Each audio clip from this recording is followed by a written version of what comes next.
insieme bene l'intervento di Luigi. Adesso passiamo quindi all'inglese con John, che è il più dinamico dei fondatori.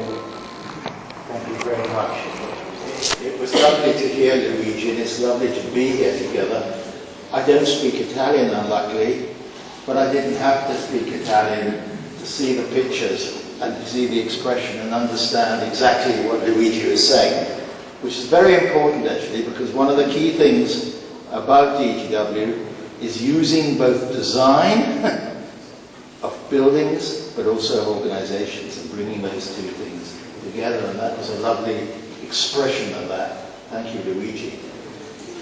He was my mentor in a way 40 years ago, but now it's rather interesting. The two of us are mentors to other generations which are happening in DEGW. And the key about DEGW is not just that it's global, where we actually brought development from America to start with, back into Europe, and then have exported it out into the rest of the world. But it's based on strong concepts. It has a conceptual framework. And one of the reasons I'm here, in fact, it is for the Italian edition of this book, which is Professor Fontane. I hope she's here. There she is. Excellent. Which is very important at bringing really many of the DEGW concepts, which was done by myself and Alistair Blythe, who is here as well, who was a student of mine at York, in terms of a whole new area, which is managing the process of expectations, which is important. What I'd like to do is relate this back to the wider concepts and the idea of both space and organizations. Many architects now believe that they own the making of places. No. Physical designers design the space, but it is people and organizations who make them into places. That is very important to remember. Only half the battle is making the physical place. Enjoyable cities, as I say there, as a result of designing meaningful space within which people are stimulated to interact, to make memorable places. Those two things are colossally important. Now, why is that so important? Because we're in an area of continuous change, driven by Luigi's mobile phone. That had a huge impact. Information and communications technology. And what has it done? Oh, the number, the space, something's gone on with the word. It doesn't matter. They've got larger there. I don't know what's happened. They were small, and we worked it out last night. Something's gone on. We see now a blurring of boundaries between functions, space and time. Is it an industrial building, an office building, a showroom building, an education building? Of course, it's all those things at once. We've seen a shrinking of what were separate functions and now blurred and overlapping. Information technology both expands space, and if you take the picture over on the right, we can have something like the European Football Cup. And at the same moment in time, it could be happening on a big screen all around Europe. And people dress up in their tribal paint and go down at the very same moment in time. So we've expanded space.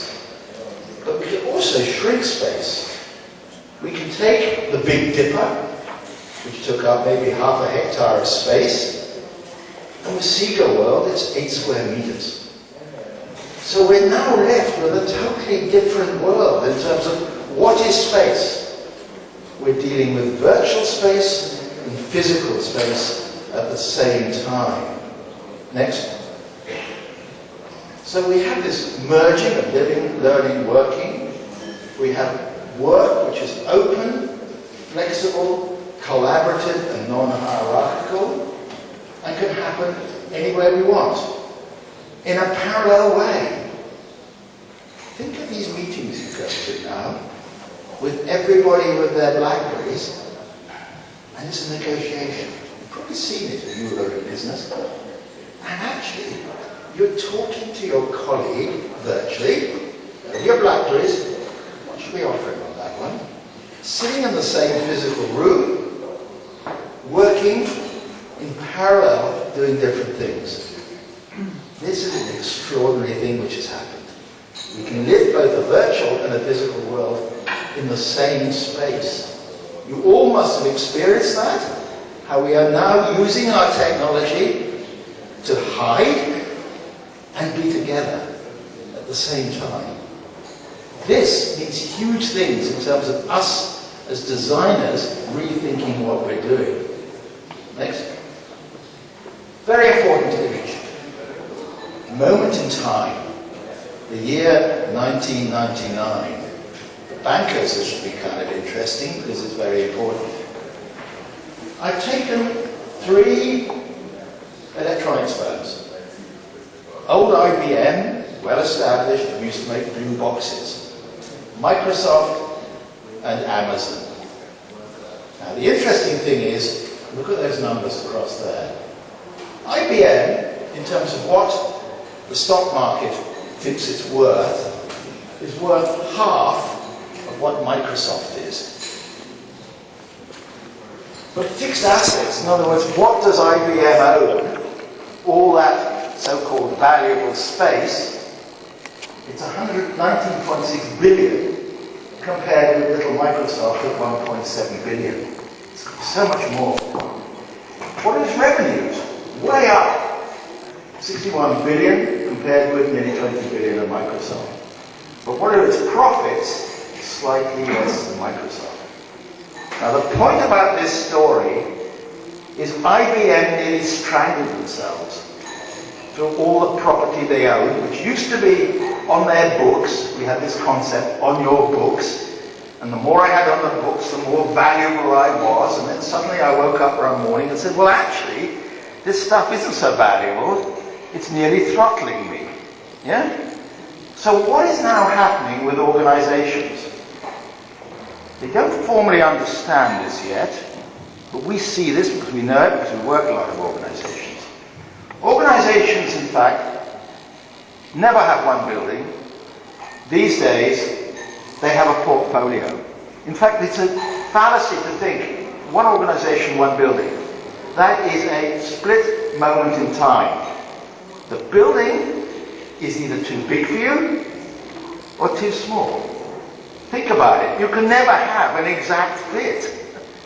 You're always having a bit more space here, a bit more space, less space here, letting it off to somebody else, etc. So the reality is, organizations actually have portfolios which look like this.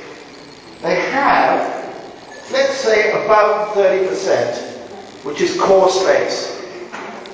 Very iconic or very special. And they have it on very long leases, or they probably own it. It tells the story of who I am. Maybe only 30%. They then need, because we're now project driven, about 40% of their space, which is actually flexi space. It's in generic buildings. It's in just office buildings, which I can rent when I need it and get rid when I don't. 5-year leases. Very important. Think of a university, as I was talking to this morning. When we want a new master's class, we don't know if it's going to succeed or not. We want a bit of space in order to get rid of it if the course doesn't work.